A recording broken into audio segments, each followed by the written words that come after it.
हरिश्चंद्र, राजा हरिश्चंद्र, सुनते हैं भगवान राम के वंश में हुए थे वो। राजा हरिश्चंद्र महान धर्मात्मा, सत्यवादी, जिनके नाम की आज भी दुहाई दी जाती है। चंद्र टरे सूरज टरे, टरे जगत व्यवहार, पर दृढ़ श्री हरिश्चंद्र के, टरे न सत्य विचार। राजा हरिश्चंद्र डोमघर भी गए, श्मशान घाट में पहरेदारी कर रहे थे। भूखे नंगे राजा, जिसके सिर पर ताज था, राशि वस्त्र थे, वो राजा डोम का नौकरी कर रहा। बनारस के मणिकर्णिका घाट पर और रखवाली कर रहा है। जो मुर्दा जलाने आते हैं उनसे कर ले रहा है, वो कर ले जाकर अपने मालिक को देगा। राजा हरिश्चंद्र मालिक से नौकर बन गए। कौन सा अपराध किए थे भाई? उनकी पत्नी दूसरे के नौकरानी बन गई, अपने को बेचा उन्होंने। तो उनका काम था सेठानी के पूजा के लिए फूल चुन कर लाना। कहाँ से? बगीचे से। उनका एकमात्र बेटा राहुल,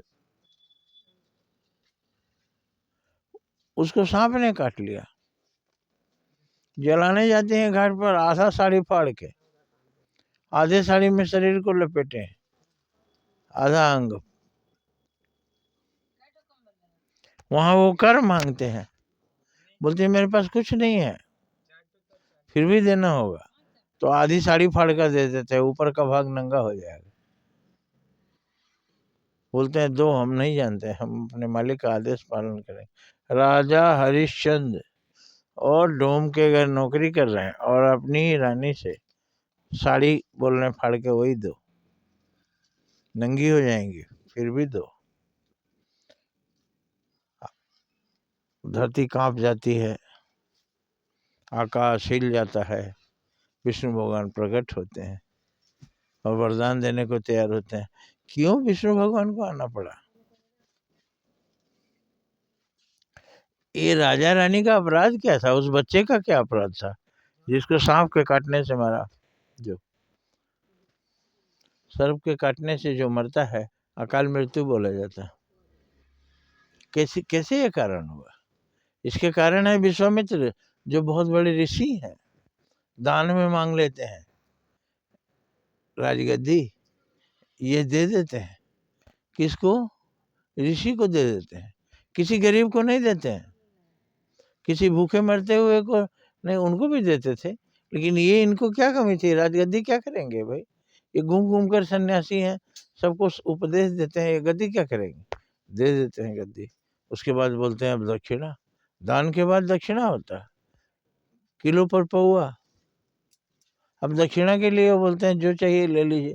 बोलते हैं अब तो तुम्हारा कुछ नहीं रहा राजन, सब तो तुमने राजगद्दी हमको दान कर दिया, अब खुद को बेच कर हमको दक्षिणा दो।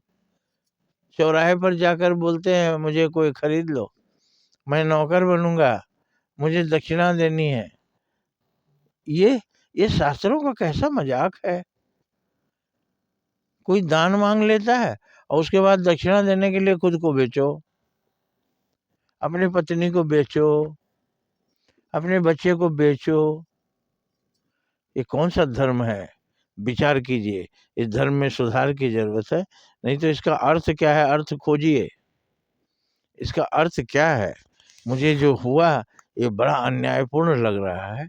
एक महाराजा राजा हरिश्चंद्र को हम मूर्ख कहें या बुद्धिमान, कि अपनी आंखों के सामने अपनी पत्नी को बेच दिया और वो दूसरे सेठ के यहाँ नौकरी कर रही है। कोई भी इज्जतदार आदमी अपनी पत्नी को किसी दूसरे के यहाँ नौकरी करने के लिए नहीं भेजता, तरह तरह के उसके ऊपर लांछना लग जाएगी। लेकिन ये राजा साहब बेचे और फूल चुनने गई उनके उनके बच्चे को किसी ने। इस पर विचार कीजिए, ये कहानी बहुत दर्दनाक है, ये बेवकूफ़ बनाने वाला है। ऐसा कौन दान मांग रहा है कि दान राजगद्दी दे दो, तुम भिखारी हो जाओ और फिर अपने आप को बेचकर मुझे दक्षिणा दो?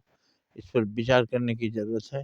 ये शास्त्रों में कैसी बातें बताई गई हैं और इसका अर्थ खोजिए, और उस हरिश्चंद्र का उदाहरण दिया जाता है। जय हिंद, जय भारत।